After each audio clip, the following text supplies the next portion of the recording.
and do what I need to do. I don't know why you keep asking me this. Brandon.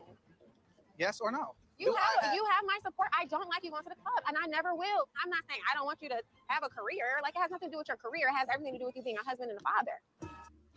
Baby, listen, welcome to Little Black Book. You know what time it is. Listen, it's crazy out here. Let me tell you something now. Let me tell you why it's crazy. Because when we talk about this situation with Brandon and Kristen, I haven't watched the actual episode. I've only watched this meet here, right? And so with these two, they've been having this argument for the last 2 episodes. But what's really interesting is they're now having an argument about this club situation and him saying that she's insecure. She feels like she feels like he's always attacking her, and always saying it's her fault that he's in the position that he's in. I want to say that there's a best of both worlds here, and two people are saying something that neither of them are actually listening to and actually paying attention to each other as well, right? So if you want to know more about what I'm going to say, like it, share, subscribe. Like, share, and subscribe to this video. And then click on that bell button, the black one, so you get notified of all the videos that I drop and go live with. And I go live quite a bit, so don't play with me, baby. Don't play with it. Don't play with it. Don't play with it. Period. All right, listen. Let me not do that again. But listen, guys, and for those of you who are returning, you already know what it is, baby. You got the minerals. You got the minerals. I'm very proud of this. I can't lie to you. I love this hoodie. Very simple, very elegant, very beautiful. Make sure you grab yours. I think with the situation here, right, that is it insecurity or is it boundaries that Kristina feels like him going to the club is annoying, right? And then he also had saying about, do I have your support of going to the club? And I think if we break this down and take it slowly, what are you really asking me is what we have to ask this question. The real question is, are we asking the real question? So from Brandon's perspective, when he says, do I have your support?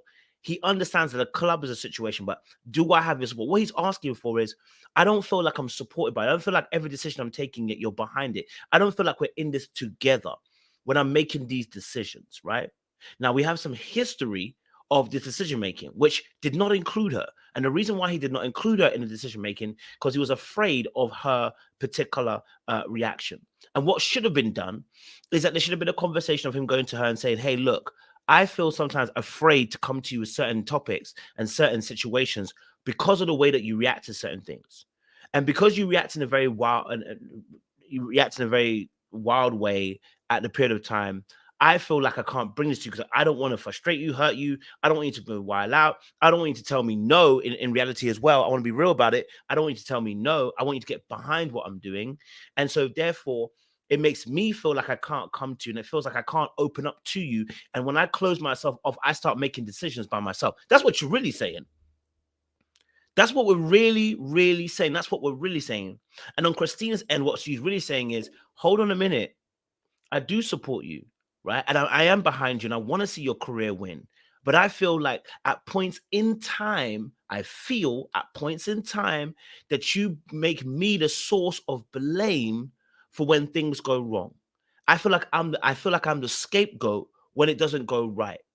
Here's an example of that. Now, in this particular instance with a club, the reason why I don't want you to go, the reason why I'm uncomfortable with you going to a club, is because the previous situation that we had. I mean, to be honest, I don't know why she's uncomfortable with the club, because, to be honest, I'm breaking protocol now just quickly. I don't know why she's uncomfortable with the club, because first and foremost, the madness that he was doing was not in the club. It was in the studio. So anyway. So I feel uncomfortable with the club because, I know that you have a lot of access to women and things happen there that make me feel uncomfortable. Right? And that's it. And so I feel like I'm not secure, and I feel like I'm insecure in this moment because of the things that you do, have made me feel like I don't have as much trust in this area. Now, what really needs to happen is, how best can I, from Brandon's end, how best can I support you to be able to now begin to build the trust up in me, that me going to a club is going to help us in my business, but it also means as well that I'm going to be able to, what do I need to do to make sure that you're secure as well in me taking that decision? And from Kristina's end, is also as well, but Kristina, what Brandon's going to need from Kristina is, look, I do support you, and you know what? There are some things we need to work on in terms of trust in order for me to build up my trust in you, so that when you go to a club, you can go and do what you need to do for business-wise. Simple as. But there needs to be somebody who's going to be obviously talking to the both of them so they can actually release what they're saying on a civilized platform. But if they keep going back at each other like this back and forth, we're gonna have issues. In fact, so much of an issue, it got heated to a point where people are saying some wild ass stuff, and I'm saying someone said something really wild. Listen to this. It's not your fault, but you're not acknowledging the fact that it's happening to me. Okay, sis. I clearly acknowledged it. What you mean? No, you don't. It's only about you. I can have any man out here, and you know it. So what you want me to do? Stop, Chrissy. Those are fighting. Now, you don't want to see why having arguments and you're in your emotional arousal bag, and why I don't want people to be arguing when they're emotionally aroused, because they say some stuff like that. Now, your man had already cheated, I understand. But you coming out and saying, listen, I can have any man I want, it's not going to help your situation. It's not going to make this situation rectified. And you probably were trying to get a jab in to let him know that I'm valuable. I'm worth something, you know, and, you know, I'm of worth. And that's what you really were screaming. I'm of worth. I'm valuable. Take me seriously. But instead, what come out your mouth, because that's when we're emotionally aroused and we're hurt, is that, you know what? You don't even know. I can get any man I want here. I mean, that's probably true, darling. I ain't gonna lie to you. You're a cutie. I can't lie to you, okay? But the reality of the situation is, when you start screaming that out, you're actually not screaming what you're meant to, which is meant to say, I'm of worth. I'm of worth. I'm valuable. And I want you to see me as such. I want you to see that I am valuable and I'm worthy. That's what I want you to see. And it hurts me and it pains me when you blame me for decisions, because it makes me feel like I'm not worth and I'm not of a value to you. Right? This is why we have to have a real conversation with real words, real communication. It's hard though, because you're so inflamed by what somebody's saying, inflamed by what someone's doing. Like she said, you're not acknowledging that this thing is happening to me. And that frustration of somebody not acknowledging your pain, not acknowledging what you're experiencing, can feel like you're being dismissed, and can feel like the person's almost quote unquote gaslighting you. Not saying it actually is. It can feel like that. And that can stir up any past traumas as well of abandonment or being dismissed. And that can make the person very tigerish. And now you got a different partner to what you actually want.